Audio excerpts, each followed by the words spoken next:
या आव्हानाला सामोरं आहे.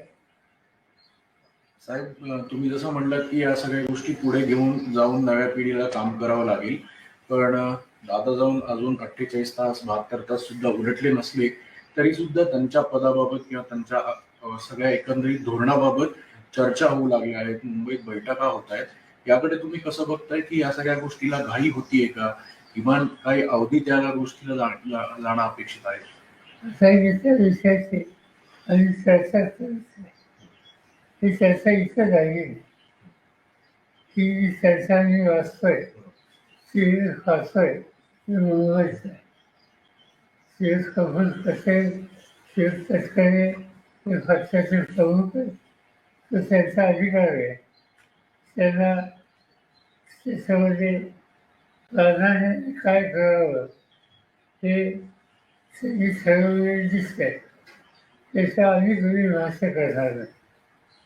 साहेब, ह्या गोष्टीवरती चर्चा झाली होती, कारण पवार राजकीय एकत्र येण्याची दादांची देखील इच्छा होती. अगदी अनेक जणांनी भावना देखील व्यक्त केलेली आहे की काही जिल्हा परिषदच्या निवडणुकीच्या आसपास दोन्ही पक्ष एकत्र येणार होते. काय अशी चर्चा झाली? असं आहे की जिल्हा परिषदेच्या निवडणुका आता सुरू आहेत, त्याची सगळी जबाबदारी अजित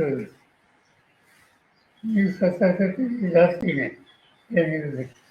मला त्यांनी रीड केलं असं काय करणार, तिच्या कामाला लागले तर मधीच हा अपघात झाला. आज खऱ्या अर्थाने राष्ट्रवादीची विधिमंडळाची बैठक होत आहे. 2 वाजता भेटण्याची पद देखील सुमित्रा पवार यांना मिळणार आहे. 5 वाजता उपमुख्यमंत्र्यांची पदाची शपथ देखील घेणार आहे. असं वाचण्यात आले. चर्चेसाठी हा त्यांचा अंतर्गत पक्षाचा निर्णय दिसतो, तो त्यांचा अधिकार आहे. साहेब, जसं तुम्ही म्हणालात की आता दोन्ही राष्ट्रवादी एकत्र येण्याच्या ज्या सगळ्या चर्चा होत्या त्या महापालिकेत आपण बघितलं की दोन्ही राष्ट्रवादी एकत्र लढल्या. काही ठिकाणी यश आलं, काही ठिकाणी अपयश आलं. पण आता पुढची भूमिका तुमच्यावर मोठी एक जबाबदारी असेल पुन्हा एकदा. तर या सगळ्या गोष्टीत कधी या संदर्भातलं थोडं त्याच्यामध्ये जे काही चालू होतं माझ्या कारणाचे होतं त्या सगळ्या चर्चेत मी होतो.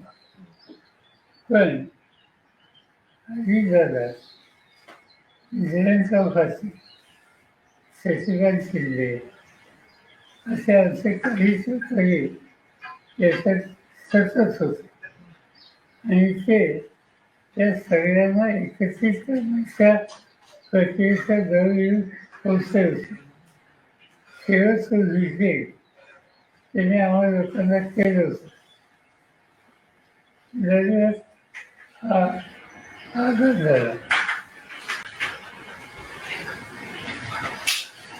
साहेब, येत्या काळातल्या सगळं हे मोठी जबाबदारी पुन्हा एकदा सगळ्या तुमच्या पक्षातल्या लोकांवर असेलच. त्यामुळे आगामी पक्षाची वाटचाल आणि त्यासोबतच पुन्हा एकदा एकत्रीकरणावरचे मुद्दे या सगळ्या गोष्टीकडे तुम्ही कसं बघणार आहात? आणि तुम्ही जसं काल स्वतः नदीची पाहणी करायला गेला होता, तुम्हालाही ते आता जाणवतंय की कुठेतरी मोठं परत स्वतःहून थांबायला लागेल, स्वतःवर जायला लागेल. त्यामुळे सगळी पुढची वाटचाल आणि पुढची भूमिका या संदर्भात वेळ जरी लागला तरी पण कशी जाईल त्याबाबत आमची जी नवी पिढी आहे तिला प्रोत्साहित करणं आणि आधी जगाच्या गाड्याला प्रचंड धक्का बसला झालं तो भरून काढण्याच्या दृष्टीनं जे जे करता येईल ते करतो. साहेब, आज शपथविधी होत आहे. शपथविधीला पवार कुटुंबियांपैकी कोण कोण असणार? माहिती आहे पुढच्या वर्षांपासून बाकी आम्हाला जायचं. साहेब, आपण उपस्थित राहणार अशी बातमी आहे. काय आपण जाणार आहे? नाही काही माहितीच नाही. आणि आहे का हे माहिती. साहेब, खरं तर या संदर्भात कुठली चर्चा झाली तर अजितदादांच्या जाण्यामुळे अनेक प्रश्न